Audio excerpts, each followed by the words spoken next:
And even though like the numbers are super important, what I say to people out there is there are a couple ways you can get in. You know, being of course you can go be a mortgage broker because you're gonna learn a lot, but becoming a real estate agent is like low-hanging fruit. At the very least, you learn networking because you're going to be a part of a broker. If you got a good firm that you're a part of, you're going to learn how to run comps. You're going to learn how to evaluate deals. So if you have no real estate experience at all, becoming an agent is a good way to get into the game because it's low-hanging fruit. And just like this shot, oh shit, it ain't easy. Just like that shot, it ain't easy.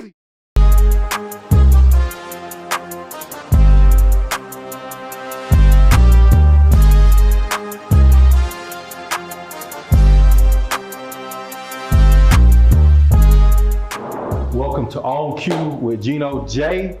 My first guest, very first episode on this podcast, guys. I'm going to be bringing you entrepreneurs who have real experience. These entrepreneurs are going to be sharing a lot of game with you. So no matter what industry you're in, it's going to be a lot of good nuggets. My first guest has a very impressive tech background. He's been a part of several well-known startups when it comes to the tech industry. He's been in banking for over 20 years. He's been a very successful residential and commercial investor. He has a private lending firm. He lends money. He's the co-founder of a company called Bankable and CFO. He teaches entrepreneurs how to start their business, how to get the funding, and how to level up the right way. He's an expert problem solver. His name is DeMarcus Ross. He goes by AKA DeMarcus Boss. Brother, welcome to the first episode. Welcome to the show, man. My man. Appreciate you coming. How you doing, man? Man, I'm doing good, man. That's good. I like this, man. I like this setup, man. Yeah, nice setup, man. Pool table, got a cue bar here. It's all cue with you. Man, Absolutely. You know what to do with this, right? I do, I understand. But we're about to find out if you know what to do with it. Hey, man, you know what? I'm always up for something. And it's a cool setup, man. I like So it. I figured we already had the pool table in here. I've been thinking about doing a podcast. I'll let you choose which stick you want. See, you already doing shit that, hey, I'm still learning. Don't worry about it. Teach yourself. But I'll let you go ahead and bust, brother. Oh, you want me? Oh, I'll take that. Yeah. that from you since you asked. You know. So, I know you got started, man, in the tech industry, man. Tell me a little about the tech industry, man, and what kicked you off in investing. Well, you know, the tech industry is actually, for me, I looked at it as, I never really liked tech all the way. I enjoyed it, but I enjoyed what it did for me and how it allowed me to take care of the fam. My grandmother actually encouraged me to go in the tech game. And I was just like, you know what? I'll give it a shot. When I was in college, my first internship was at IBM. And IBM, you know, they teach you how to be IBM-ish, you know? So I had to learn how the big blue way. The big blue way didn't necessarily fit me though. And I knew that at a young age, right here to the side, to the corner. And in knowing that at a young age, I kind of said to myself, you know, come on back here. Oh, you didn't want to give me that cut.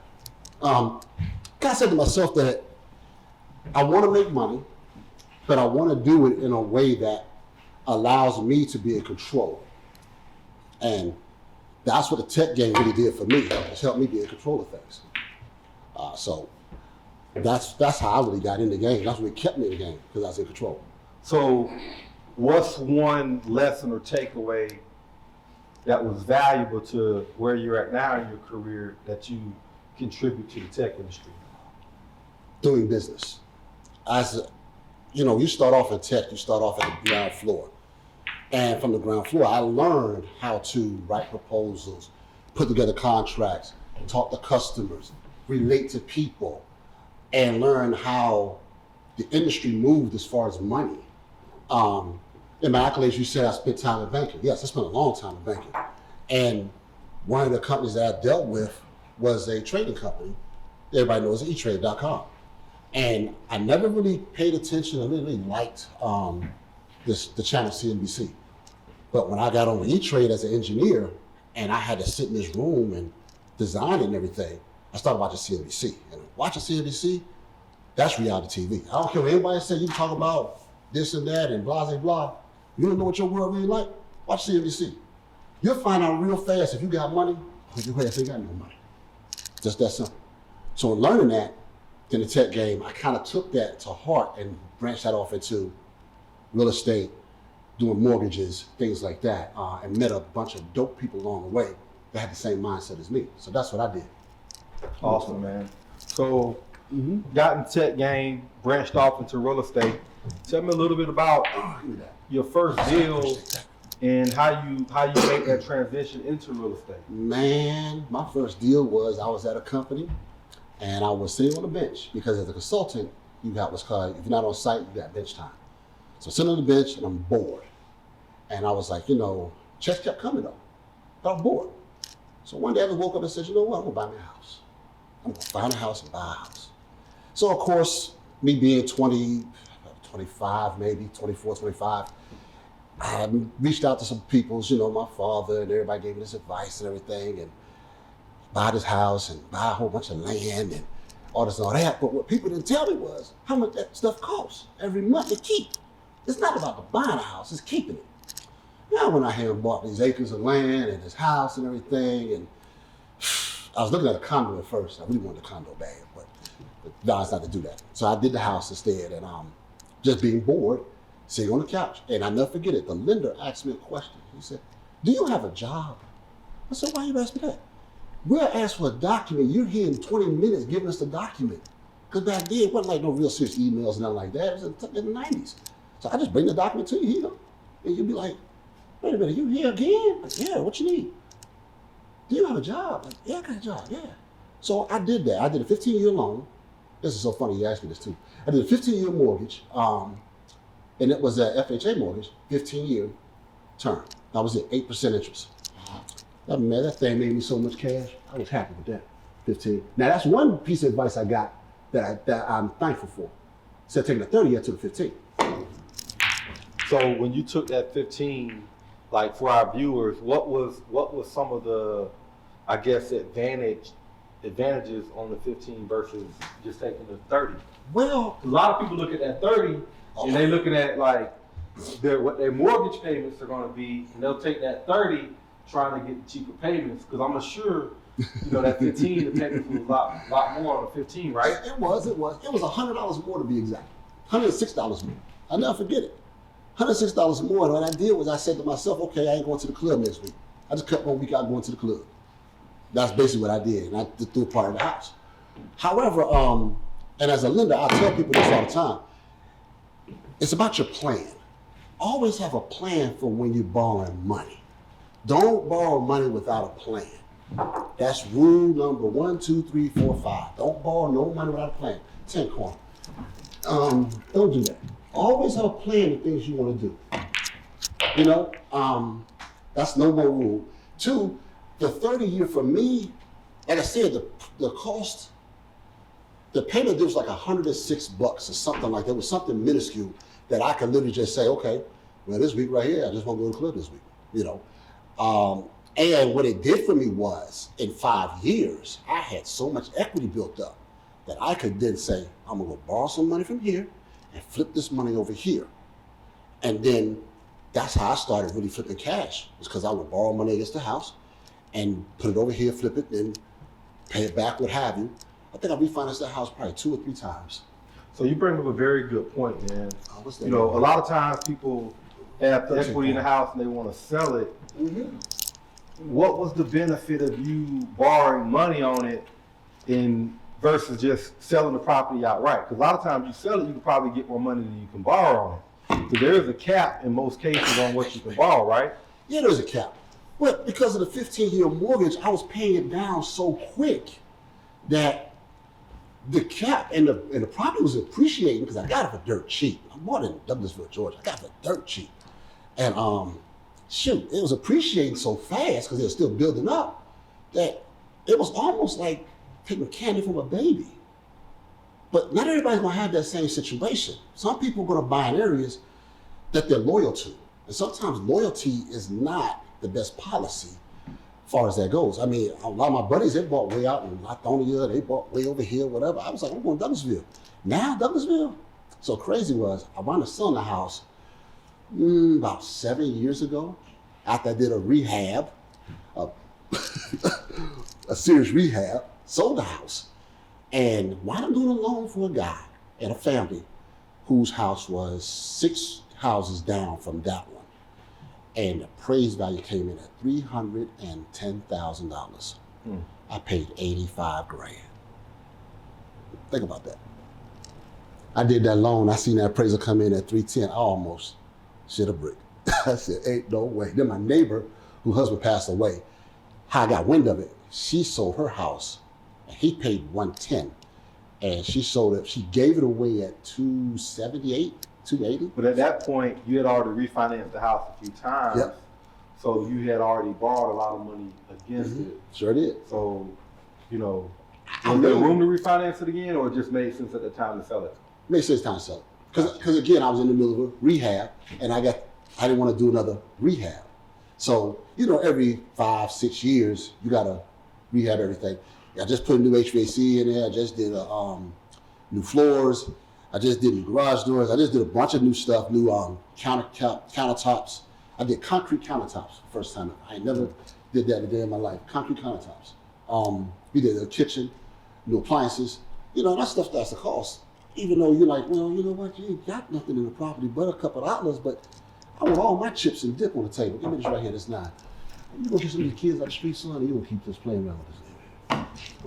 Oh, I need a bad shot. Hey, so I know you guys also, along with your partner, have a company called Bankable, man. Yes. And you said something very interesting earlier.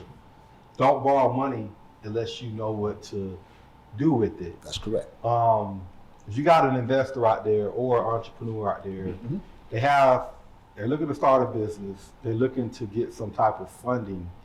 Explain a little bit about what your company does with Bankable to take people through that process to get funding that they need for their ventures. Well, Bankable is basically, what it does is, it's real easy. It's people create a business, and what we do at Bankable is we analyze the business to see how you are viewed by the bank. And the whole point of it is to get your corporation bankable, meaning that you guys check the boxes for what the banks are really looking for in lending money. That's the nutshell. On that site though, it'll actually run a business scan to show you what you're missing and then how to fix what you're missing. That's what we help you with. Of course, personal credit is always the king of this whole deal, because you're gonna have to PG some stuff in the beginning in order for you to get to the funds. So look at it like this. It's no different than when you first started out as a teenager and you want to buy your first car. And someone said to you, hey, Gene, I'm gonna co-sign for you. All you're doing with your personal credit is co-signing for the business. That's pretty much it. And making sure the business is structured the right way so that the banks will view you as a legitimate business and not as a hobbyist. Because banks don't want to lend money to hobbies, they want to lend money to businesses. There you go. Yeah, so with that being said, what are some of the common mistakes that you see people make when they start their business? Okay. Mistake number one I always see is, you say you're in business, right? Mm-hmm. First question I ask you, what's your domain name? You don't have one. What's your email address? My email address is build@gmail.com. But Gmail's the business. Why ain't your email address GeneJohnson@TheConstructionKings.com? What's your website look like? Is your website optimized for SEO? Does it look like you just threw it together? What's your presence in the media space look like? How do you really look in the media space? How do you really look business-wise? And that's a big mistake people make, like even the phone numbers. Like, for instance, you got a phone number that's in your mom's name, because people don't notice enough that cell phones really, you can say who owns the phone, and the listener would say it. So your mama's name is on the cell phone, but it's your business. No, the banks look at that. No, son, you ain't in business. Yeah. You're playing. So what you're saying is that when somebody applies for like a credit card or business funding, the banks look at that stuff to see if everything check out. So if I had my phone in my grandma's name, the bank gonna know? They can. Okay. They can know. Yeah. Good tip, man. Here's the thing about credit cards. Credit cards are a little different. Anybody get credit cards? That's easy money. Don't mean you got business credit either. Because I got a card, and I know you have one too. I've seen yours, and you see mine. The American Express card. You know, everybody think they got business American Express. I got business credit. I've had one for over 27 years. Never reported. Never. So is that business credit? They ain't credit sales reports. Sorry. So credit cards are not business credit. Some of them are, some of them are. Okay. So if they report, you would consider that business credit because reporting? Yeah. If they report they report either to the business, in the business credit bureaus, or if they report to increase your credit score, things like that, I consider that business credit. But if you just got it in your pocket and got your business name on it, and it doesn't report, what good is it doing you? Okay. Still, you know good. Because you want to build your pay score. You want to build that score. Because that score is very, very important. Because that's when you're trying to get, if you're trying to get credit, if you base your business credit on just hitting credit cards and that's it, okay, cool, God bless you, that's good for you. However, if you're trying to get to that point that you can walk in the bank and sign for $1 million just off the business itself, not you PG in it, that's business credit. So that's how I look at it. I look at business credit as, can I go in that bank, Wells Fargo or whoever, and say, I need to get $1 million against my business, and they give it to me. And I don't have to PG it. That's real business credit. That's true business credit. I've done a few of your deals for you as far as lending and stuff like that. How do you, when you look at a piece of property, we had this discussion, me and Buddy, Josh had this discussion earlier today, and you evaluate land. Because I've got a couple of things I'm looking at, some land as well, recently. What is a red flag for you when it comes to you evaluating land? I mean, there can be a lot of red flags. Give me one that's common for you. The first thing that I do when I'm excited about a piece of property and potentially members gonna check out, my first call is to my engineer.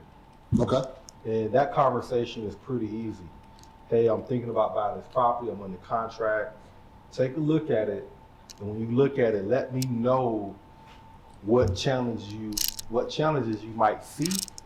Because, man, if that property's in a ditch, if it's in a floodplain, if it's in a retention pond, if you got, easement issues, like, I want to stay away from that stuff, man. Okay. Because there's so many pieces of property out there, and depending on where you're at, like we do a lot of stuff in Atlanta, the last thing you want is, one, having to deal with a challenging lot, but two, having to deal with a challenging municipality with permits. So why put yourself through all those challenges? Understandable. So that's the first thing I look at, man. Like, because the thing about money, and you know this because you've been in the mortgage industry, in the banking industry for years, is like, you got to turn that capital over.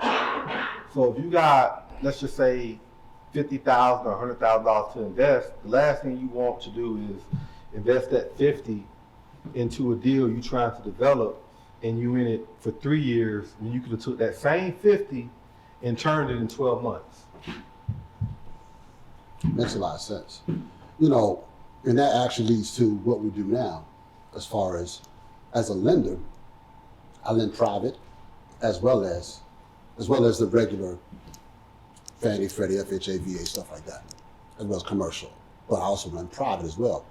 And a lot of times, even for your students, because you guys are excellent. I mean, you, KP, y'all got a thing. Hey, hats off to y'all. I admire you guys. You guys are doing it. To your students, I try to keep them at a number that keeps them safe. Because in lending, you don't want to, as the old folks would say, overcommit yourself or put yourself in a bad bind.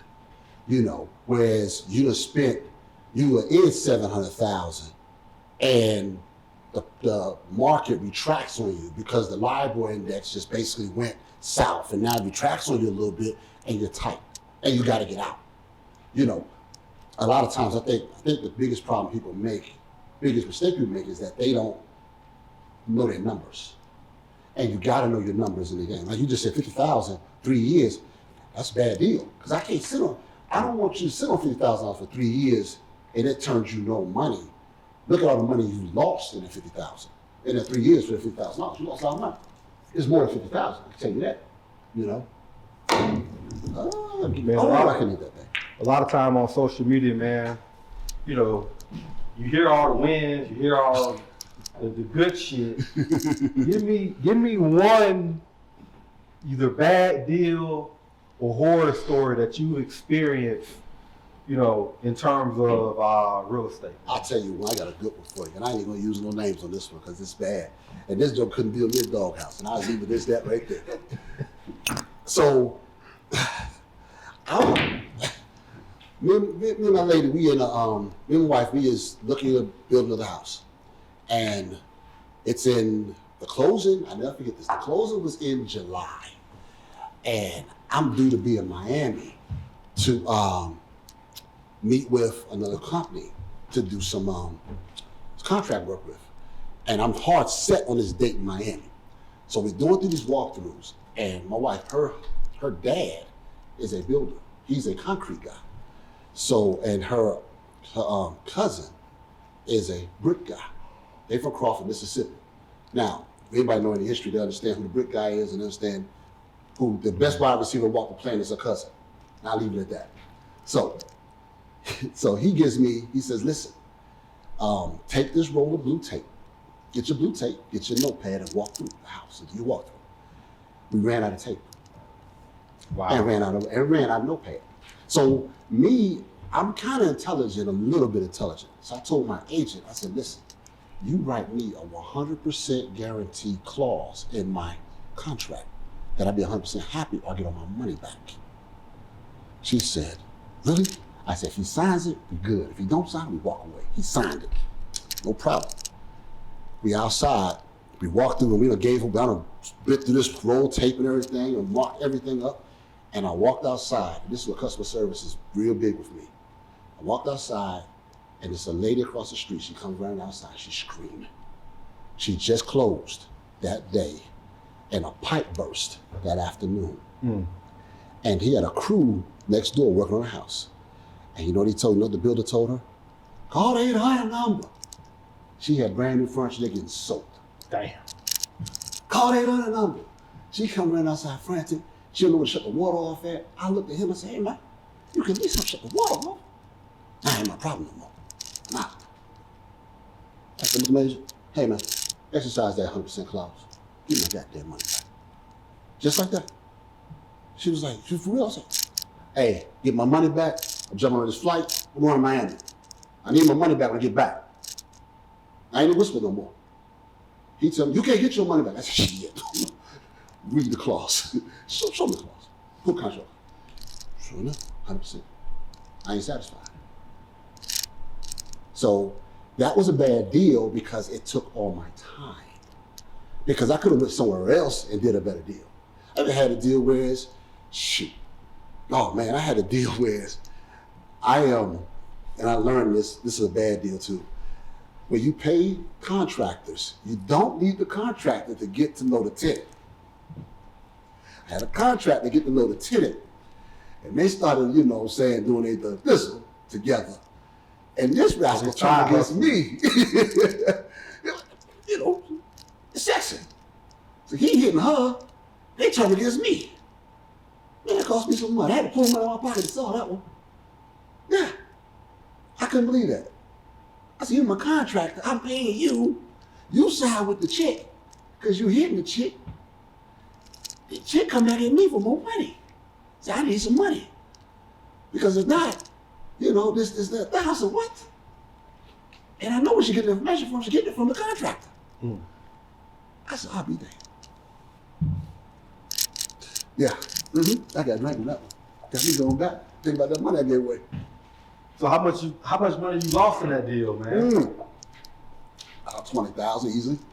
So quick 20. what's the most amount of money? I tell you how much I've lost in a deal. Well, what's the most amount of money you've ever lost on a house, man? On a real estate deal? On a real estate deal? Yeah. Or just, if it's not a real estate deal, just an investment. Now, my investments, I cap my losses. I control my losses. Okay. So I know whenever I'm day trading or if I'm trading options, or not options, but futures, I set my loss before I set my gain. I already know what I'm going to lose. So that's already baked in. I already understand. I'm accepting that because I said it. But on a real estate deal, I probably lost, that deal right there cost me probably about, in total, I probably gave away about $40,000, really. And it was hurt because I was on a bounce back movement. So here it is, I bounced back and made some money, then gave it all the way back. And I'm like, that's all I can say. Man, I'll say this, man. In 2023, I lost the grip, man. Actually, some of it was in 2022, but I lost $200,000 in crypto. $200,000 in crypto. But here's the thing about that, though. Okay, all right. I won, but I still lost.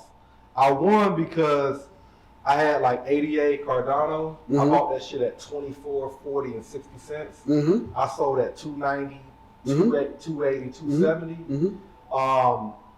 I did lose about, and at the time I had lost about 30,000 in VeChain, but I was up like 250,000, even with all those stuff I had. So to make a long story short, I had all my shit on what was that app? Voyager. Really? All my shit was on Voyager. Oh. So even though I had a little bit in crypto, but I sold everything, and I put everything in the USDA coin, because on the app it said it's FDC secure up to 250,000. So I had 250K in there. And then on top of that, I'm looking at, I'm supposed to make about 11% interest. So I'm like, I got 250K, it's gonna make 11% interest a year, and they filed bankruptcy. They went under. Then they were supposed to get sold to some other company, and then, they were supposed to get sold again. To make a long story short, I ended up getting about 33% of my money back, but it still was a loss at the end of the day, bro. But here's funny, and in trading, it's crazy because now that I think about my trading losses, I've had losses in futures. I'm gonna tell you something crazy, Jay. This is the craziest thing about futures market in trading. I have been trading at my laptop, got a trade, about to execute it. I see the market and what it's doing. I'm listening to CNBC, kind of, sort of, but I'm watching the market and what it's doing. And I see the setup, and I don't set automation on. Don't do it, because I want to manually do it myself. Because I'm a control guy, I like to control things. Because it's my money. I go take a shower. I come back, and I see that not only did my setup happen, but my target happened. No, my target was happening in front of my face. And for that day, it was more like about a $15,000 move. It was right in my hand, I didn't take it. And I sat there and said to myself, I was sick. I was sick bad that day. But then another day I come up and I make a move, similar setup. Situation was slightly different, and my greed kicked in, because you got to control your greed in life. You got to control your greed in trading and in real estate. You got to control your greed. That greed emotion is a bad boy. I took a greedy move, and I probably tanked that by 10 grand, like that. And I'm talking about in 30, 40 seconds. I was sick. To lose 10 grand in 30, 40 seconds, or to lose on a real estate deal in a few weeks or a few months, two different losses. To lose in 30, 40 seconds, because the market just did a clear out. Oh my God, and my stop didn't set, and I had to get out manually. Oh my God. Man, I hear a lot about day trading. I got a little bit of stock, but I don't. I'm not knowledgeable in stock. My knowledge has been real estate. I heard a long time ago a guy said invest in what you feel good in and what you're willing to learn. And I just never took the time and opportunity to dive into stock. So if and I'm talking as if I'm in the audience, right? Mm-hmm. Right. If I got $5,000, you know, what should I do as a person who wants to invest? You know, should I figure out how to get in real estate and raise money, or would you say figure out how to get into day trading and stocks? I would tell you to get real estate, raise money. And here's the reason why. Tangible assets is where things going for today. Stocks, crypto, stuff like that, that stuff is pie in the sky. It's fugazi. You can't put your hand on it, you can't feel it. But you put your hand on the address, you put this real estate. Yeah, that's real estate. You put your hand on it. You can't put your hand on that stuff right there. I heard somebody say this before, and it might have been you, or it might have somebody else said. They said, my money has an address. Oh, that's KP. Oh, right, that's KP. Yeah. Yes, it's KP. My money has an address. When he said that, I said, damn, that's smart. Because the one thing you can do with if your money got an address, there's one thing you can do that you can't do with a stock, you can't do with a futures contract or option contract. You can't drive by it and do like this.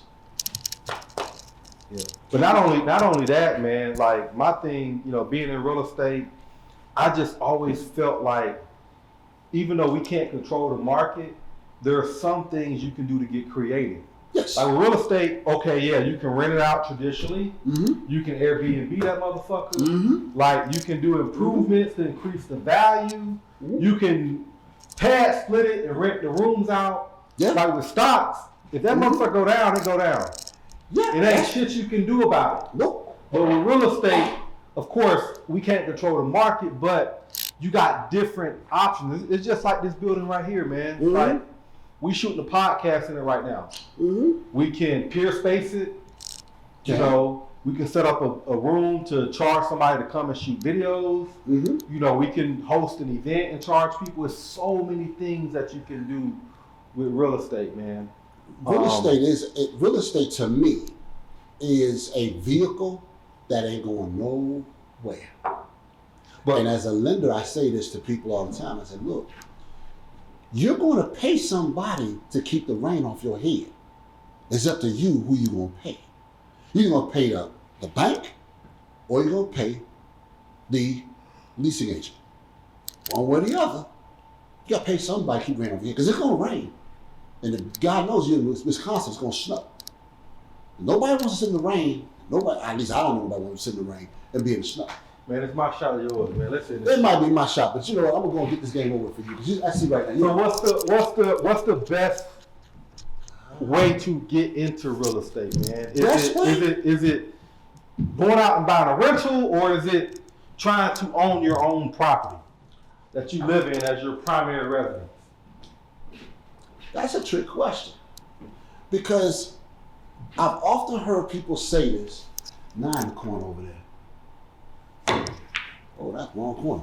I often heard people say this, that you want to make your first property income producing property.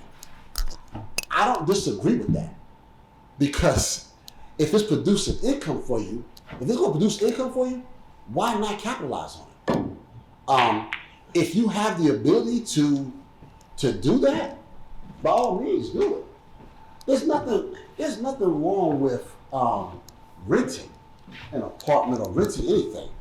What's wrong is if you're renting but not understanding the game of how you can rent in your corporation name and make the tax breaks on that, as well as own real estate in your corporation name and make tax breaks on that. So, you know, that to me is where the problem becomes. 9 in that corner. I'm sitting my knife works today. Yeah, I mean, that work. Let me give it a shot. Oh, that. Let me give you a help. There you go. Help you out. Yeah, appreciate that. Well, you're welcome. But can't say that gave you though. So yeah, but the bottom line is that I would always tell people, look, just buy something. Whatever it is, just buy something. Put a tenant in it. Let it make you some money. Let it create to start your portfolio. Good shot. That's the best shot you had all day. Uh-oh, G, might be on I got something. warmed up, shit. And sometimes you just gotta get warmed up. I said it was playing pool. I ain't never say I was good at playing pool. I understand. I mean, But it's like anything else. Hey, I believe you're trying to sharpen it. Today's game, tomorrow's game ain't gonna be like today's game. Okay, I feel you. Hey, we all start somewhere. Yeah, you're doing a good job too. You keep staying in my way with all these kids in the street. You get these kids out the street, man. Send the kids home, man. You know they supposed to be out here too. Too late The outside. street lights ain't come on yet. They still gotta be outside. They can't be outside this dog. Man. You got my 9 trapped in the corner. Oh my goodness. We're gonna get to you some kind of way. 9 that corner right there. Ooh, come up that rail right there real hard. Man, one of the biggest things when I got started in real estate, man, that I struggled with was just keeping up with my books. Like trying to keep shit on a spreadsheet. At the end of the project, in your mind, you don't have all your receipts. So you thinking you done spent 50, in reality you done spent 70, 80. So poor money management skills. Right. And the misconception is when you get money, you're gonna learn how to manage the money. But in the reality is, if you only getting $1,000 or $2,000 a month, you need to learn how to manage that shit first, because when you get money, you're gonna get real money, you're gonna mismanage it.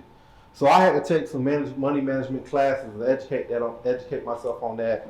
So I say all that to say, I know you have a CFO program that you guys have launched.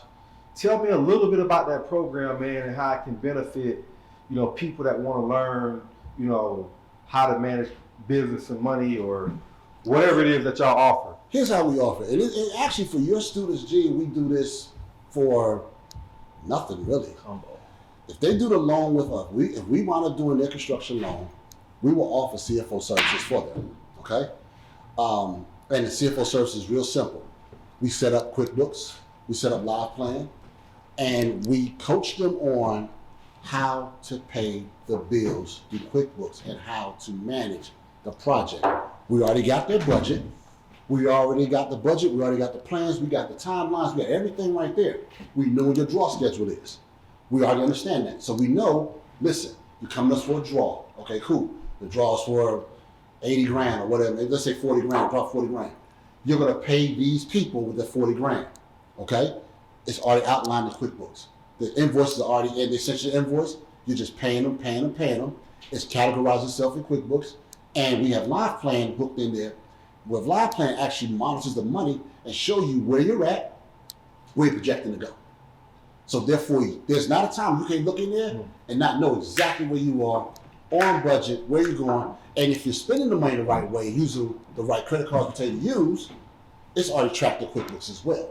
If you go outside of that, then of course you're messed up. But as long as you stay within the rails we give you and follow the plan, because again, everything in our world starts with a plan, you will make money. The biggest problem people have though is they look at the hood and they say, oh man, I made, like in your case, when you closed on last Monday, your HUD said, what, 247.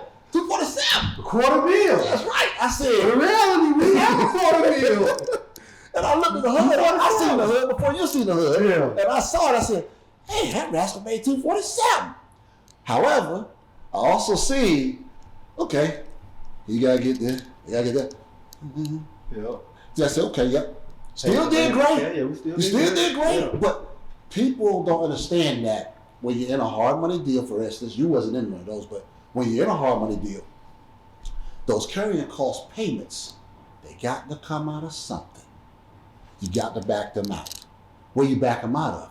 What's on the hood, you start backing out all the extra carrying costs, that hood becomes. Then you back out that land cost, because you need to back that out. Yep. You back that land cost out. The soft cost, you back them out. And it comes. And this is what you really made. The hood says this, but in reality, your checking account says this. And that's what people got to understand, And that's one thing we teach.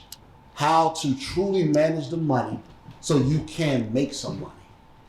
Because again, it's fugazi. As the boy says, fugazi, because you don't know what you really made. Move your glass right here for a second. You don't know what you really made because you didn't keep track of the dough. And you thinking that you got this, but in reality, you ain't got it. And I learned that lesson the hard way, man. Like, This was probably, I don't know, 11, 12, it's been a minute. Mm-hmm. But me not keeping up with what I was spending, fucked around and found some invoices and some stuff. And I had a partnership on it, but my partnership, I actually paid them more money they should have got because. Really? I can't remember the details, but just say, the profit was supposed to be $60K. Mm-hmm. Ended up giving them more because I didn't deduct some of the expenses by not tracking all of the expenses. Ooh. So when you find a $3,000 concrete bill or all these little invoices and add up to another 10 grand, that's an extra 5 grand out of your pocket you've paid because of not properly tracking. Yeah. The devil's in the details of every deal. And a lot of people don't understand that is just the case. Boy, you keep blocking me every single time. Hey, that shot there would have hit. I'm trying to tell you, I was about to run the table. You play hella fine defense not to know what the hell you're doing. Hey, sometimes it's about that defense. It is about defense some days. Yeah, I hear you. I might probably give you another gift too. I'm going to try to get to this 9 ball. Hey, there you go. Sometimes just play defense. There you go. There you go. I'm gonna give you a shot. And they say defense wins championships. That's what they say. I promise you that's what they say. There you go. Good shot. Yeah. Defense wins championships. Let me come out this corner on your ass. It'd be nice if KP had another bottle upstairs. Dig in.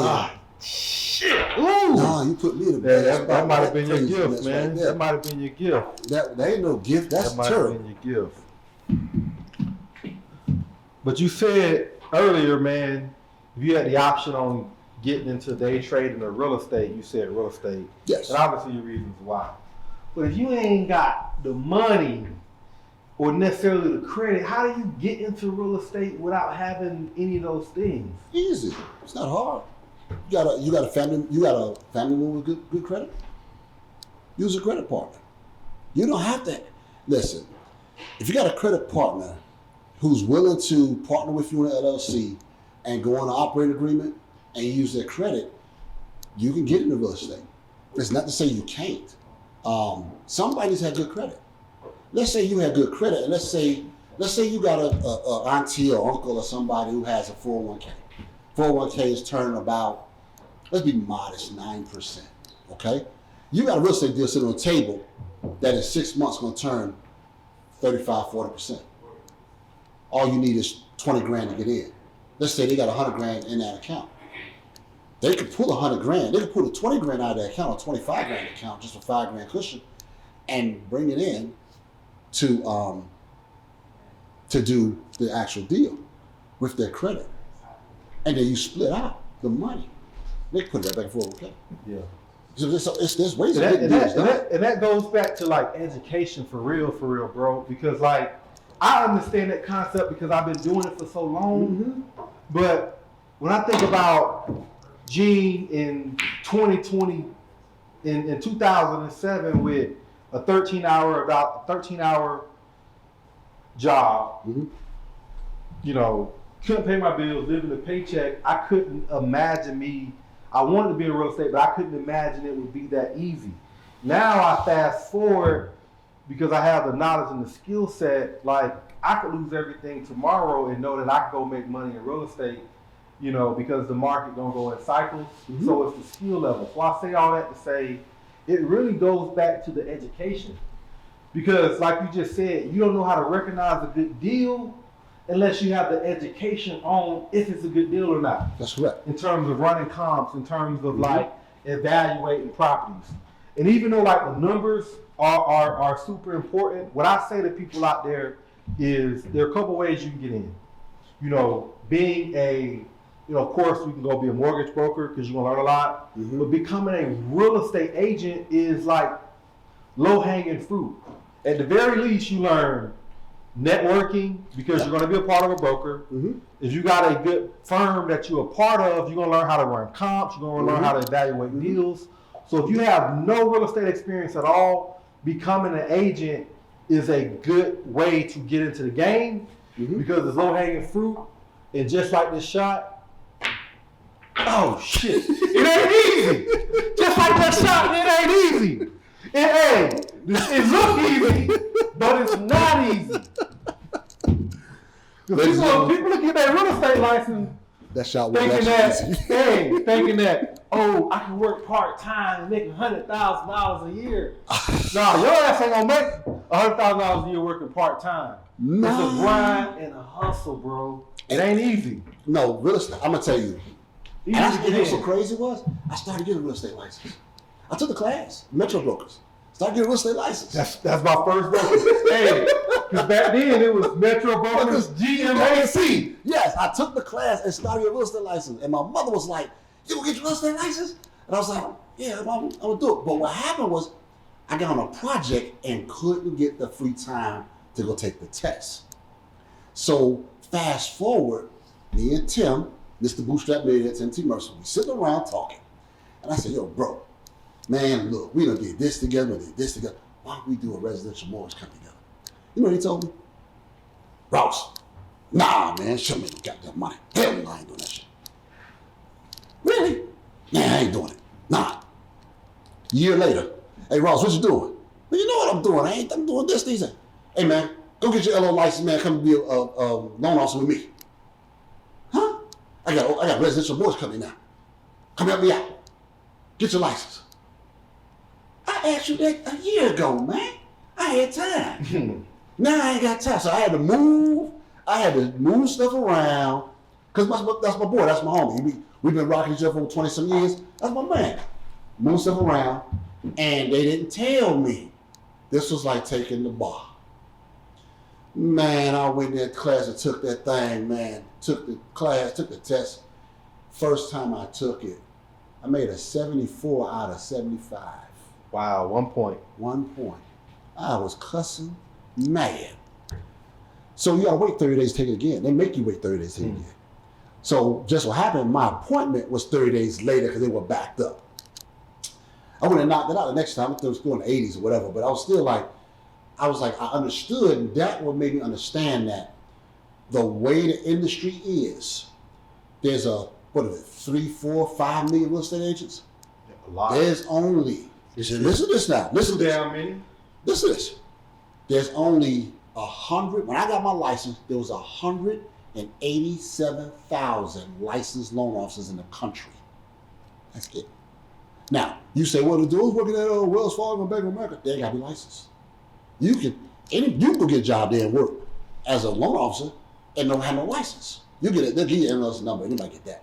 You have no license. But the real license ones, 187,000. I just did a look up the other day, and there's only 80,000 active. Wow. So how many agents again? You got 3 million? How many? Millions? 80,000 active in the country. That's it. So when it comes down to borrowing money, and you used to ask people all the time, I'm going to the bank to get my money. I crush the banks. Because technically speaking, I have more lenders as a broker. I have more lenders than what the bank has. The bank has probably 4 products. I got 220 lenders and a ton of products. I got a lender for, you got a social security number? I got a lender for you. You know what I'm saying? So you saying they ain't got no social security? You got a lender for me? Yeah, I got a lender for you. What if I ain't filed taxes? Got a lender for you. I don't care about taxes. Yeah. I mean, whatever situation you come with me with, you have 500 credit score, I got a lender for you. Now, don't bring that to me, because then you have a conversation. Look at me. Get your scores up, bro. Take your 30, 45 days, get your scores up, please. Because I don't want you to get that deal they're going to give you. Now listen, they're going to loan you the money. But I don't need you at the closing table, mad at me, because they got that rod on you. That rod. You don't want that. Get your scores up. Let me help you get your scores up. But I can loan as low as 500 here in Atlanta, because somebody asked me before about FHA. FHA here in Atlanta is, let's just call it $650,000. So you can get a $650,000 home with a 500 credit score. Wow. I will say this, man. I had a guy, probably a couple months ago. He was doing a loan, like a personal loan to get the capital. Yeah, you speaking of, they had a rod in his ass. Hey, the rate was 165%, bro. I kid you not. When I saw that shit, and it was a personal loan. They were charging him 165%. And it was like a $10,000 loan. 165%. I couldn't believe it. What do you want back? 30 grand? And the lender was lender was Best Egg. I was like, damn, Best Egg. Best egg. That's called busted egg. What you mean? 165%, bro. What you mean, man? Man, let me go ahead. You know, let me see what you gonna I try to be generous to the guests. It's the first show. I don't want to come on here and just, you know, I hit this motherfucker left-handed. Come on here and just start. We get shot. Breaks off guests. Then, you know, motherfuckers ain't gonna want to come. You ain't got no more alcohol, so I can't shoot me anyway. Taking my alcohol. So, walk that blue down there on your ass. You'll take blue where? To the corner pocket? Yeah. My shot. Yeah. Nah. That's it, my shot. All right, nine the size. I mean, 9 the corner since you asked before. Got enough space there. Right between it. Ooh, I hit too hard on that. Okay. You got one more shot, Gene. That's it for you. I'll make that mistake twice. So yeah, how does he? Woof. He should be. You know what? If I was him, I can't say that because I wouldn't have took that deal anyway. I'd have just suffered. Sometimes in lending, you got to learn something, and some deals are out there to teach you more than anything. And some deals are bad deals, but you don't want to purposely take a bad deal. However, the deal is only bad as if the whole deal is bad. You know. True. So in other words, if let's say, okay, people always call my interest rates. Man, what's your interest rate? What you care? You're an investor. If you're gonna, and Tim had a deal. Matter of fact, Tim had a deal. He'll probably tell you about it. Where the guy's making 200% on the back end. But he's mad about a 14% interest rate, but he making 200%. I told him, I said, you better than me, bro. I know the guy who you talking about. I said, you better than me, bro. I said, you know what I told him? Get off my phone. Nah, but you make a good point. Because I'm just looking at the interest rate on what they offer him, but he needed the whatever it was, $10,000. How much did he make? I don't know the details of the deal, but let's just assume he needed that money to do the deal, and the deal was gonna make him $50,000. But the $10,000 that he borrowed was gonna cost him $300 a month for 7 years, whatever it was. Think about it like this though: you get the money, but you're only paying the interest as long as you carry in the debt. That's right. So if that cost him, I don't know, a year, and it cost him $3,000, and he made the $50K and then paid off the balance, that money was still good money for him to do the deal. Yeah, but it's his thing. Let's say that money. Let's say he bought a 10. He had to pay with the way that the whole thing is set up. If he took it to term, he'd have to. I ain't worried about you. Hey. I ain't worried about you. Shit. You better be worried. Nah, I ain't worried about that. I'm not. I ain't worried. Not the slightest. Oh, wow, that was it too. I would have had to do it. They ball would have been a tough shot though. Yeah, hey, but if you miss this though, don't worry about it. Don't set me up for that corner pocket right there. I miss it and still close my eyes and hit the shot. Again, I like the conversation. Like the conversation. There you go. There you go. There you go. Damn, that motherfucker. Yeah, I'm getting to in front of my damn ball. Sure, I'm doing like he did me. Because I like the conversation keep going. You know, keep going. As they say. See, I ain't worked on my bank shots yet, but I'm gonna call that pocket right there. In Malaysia, the bank ain't closed.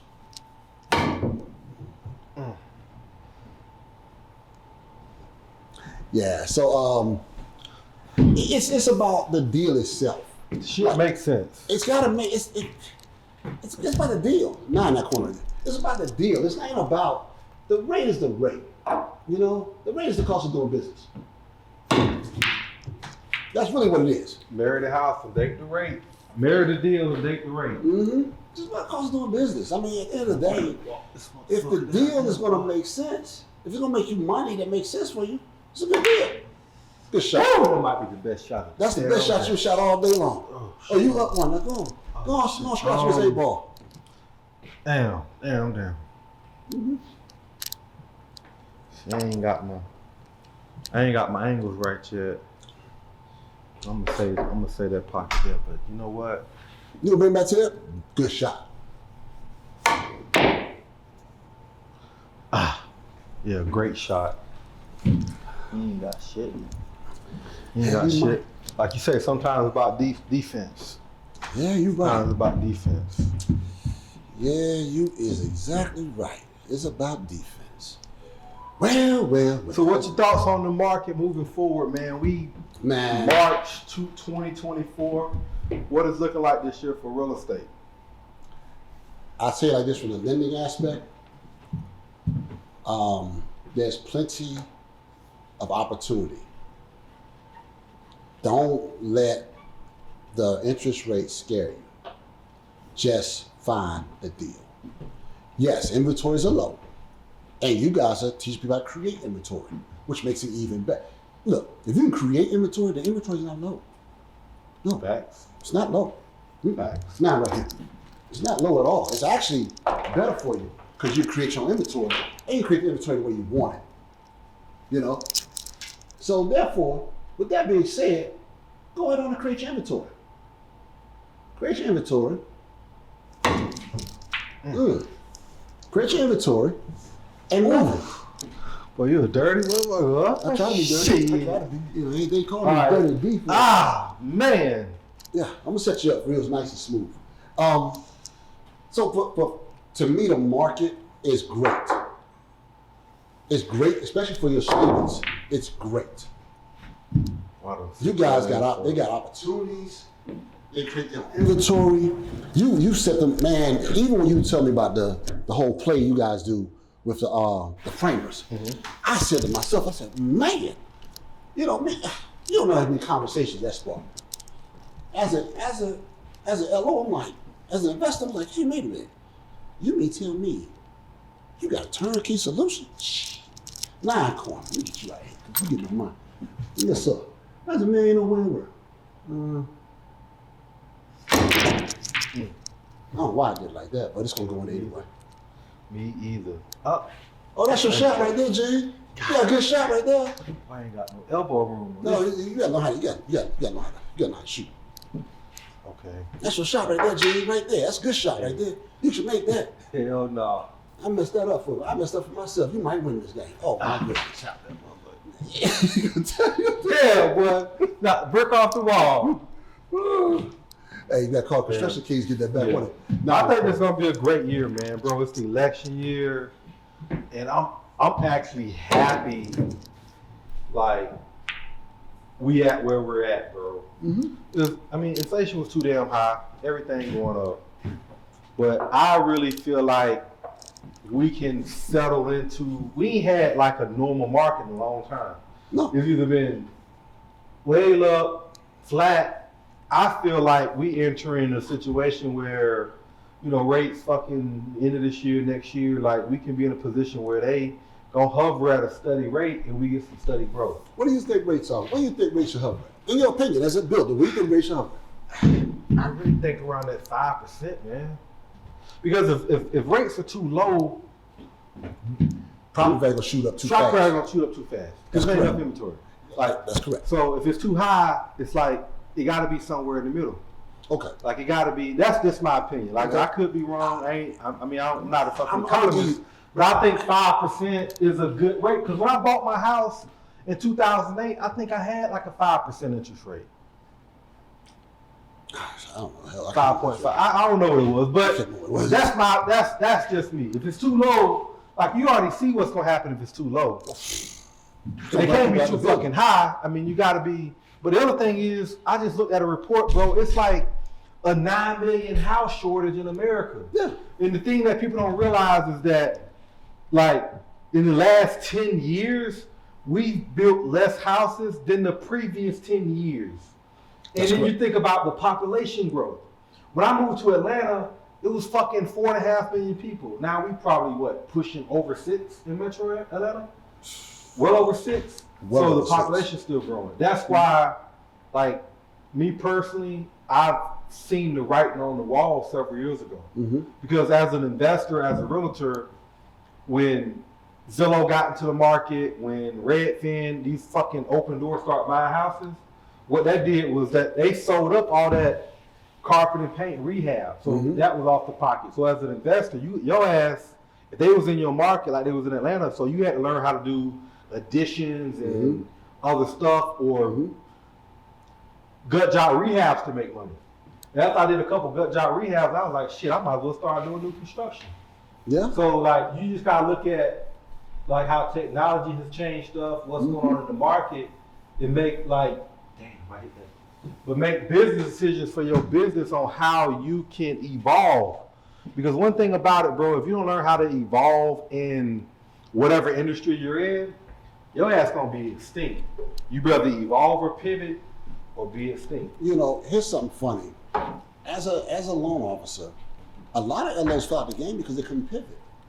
Exactly. You know, I do more investor type loans than any other loan I do. And I actually love the investor type loans because I'm looking at the mom and pop small business owner who's trying to get into the real estate game, who's trying to get their commercials off the ground or trying to do this. That's perfect because, yes, I know you the barbershop owner. I know you got a hair salon. I know you got this business idea. Great. You got a trucking company. Great. Let me show you how to get this loan so you could get into real estate without having to go through all the red tape that every other lender gonna take you through. Now, they say, well, is the rate gonna be the same? No, but you're in business. So why won't I just close this loan in your business name and you can get the deductions for the business because it's all in the business name. So all the expenses for that property rolls into the business because it's not in your personal name. That's where all my money comes from because at the end of the day, the pivot is what you gotta know how to do in business. And that's one thing I learned in IT and technology is how to pivot.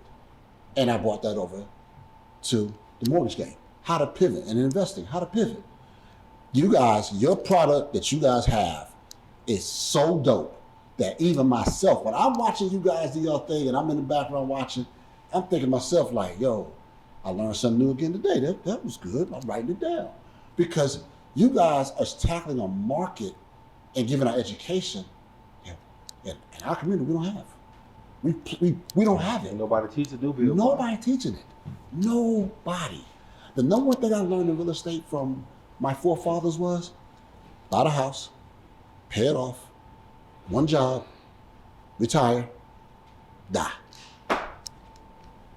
That's it. Yeah. And even with what we do with technology, with growth, we even pivoting now. Oh yeah. And I say that to say, like, when we started out, it was a bunch of one-on-one, but what we're realizing, and we kind of knew this, we can't scale our time. But when you don't have an online platform built out, you have to offer that one-on-one.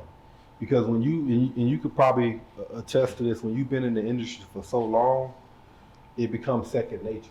Yes. So for us, we had to do a lot of one-on-one to understand what people knew and didn't know and how we need to break down our courses to be able to build out our online courses. Now we don't do as much one-on-one. And now we even making another pivot where we got so much stuff built out, we're launching a membership program. Because that membership program is going to be a lot of content that we've already pre-recorded. And we look at it like this. I heard several people say this, man, if you want to grow your business and scale your business, get more customers. Get more customers. Yeah.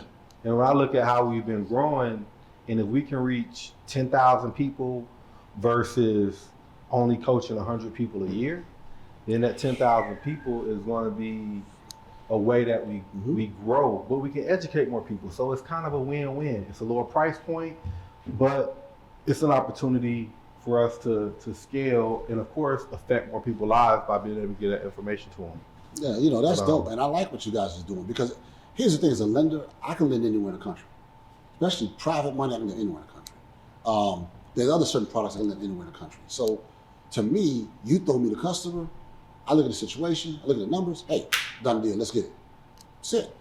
So what you're teaching these people how to do is basically create their own wealth train and how they ride on that track. The one thing I do know is this here, real estate is like, it's not going anywhere. It's like the federal government. It ain't going nowhere. You got to have it. Because I don't like getting rained on. No, I slept in the rain. You gotta be in the shelter somehow. Hey, you better like you said earlier, you either gonna be paying somebody else or you gonna be paying it for yourself. Man. Exactly. And what you gonna do with that 9? What's that 9 ball? It's not, it's your shot. I scratch, bro. You ain't gonna scratch. Okay, well, say less. You ain't gonna scratch. You can't even scratch. I bet you can't scratch right. Shit, watch this. I bet you can't scratch. You see how you gonna scratch that? You ain't gonna scratch right.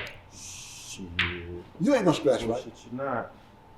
But you would do something. Boy. You know what? Hey, you better get that in. No Because that's an easy shot anywhere on the table. Side. That's an easy shot anywhere on the table. You ain't gonna make it. And I can't lose at home on the first podcast. You done fucked up. Hey. You think you gonna get that shot? Hey, it's game. I know it is. It's almost. It's game. It's game. You right. You think you got a shot? Good shot. It's game. I'm not gonna let you lose on your first podcast. Man, appreciate you coming through the podcast, bro. Hey, man. Again, this is Geno J along with DeMarcus Ross, the mortgage boss. Hope y'all learned some gems. And this is our first episode. So hit that like button below, tune in, and we'll see y'all on the next episode of the podcast. This podcast is sponsored by this empty ass bottle. Y'all understand this right here. Geno J, the construction king, KP the builder. The bottle empty. Now I know you teach your students better than this, okay? The right people up here in the bottle, empty, ain't got nothing in it, all right? You have drinks, these have full bottle. Now y'all done snipped on the bottle. I know KP done nipped at this bottle too, I know he had. So emptyassbottle.com, y'all go check it out.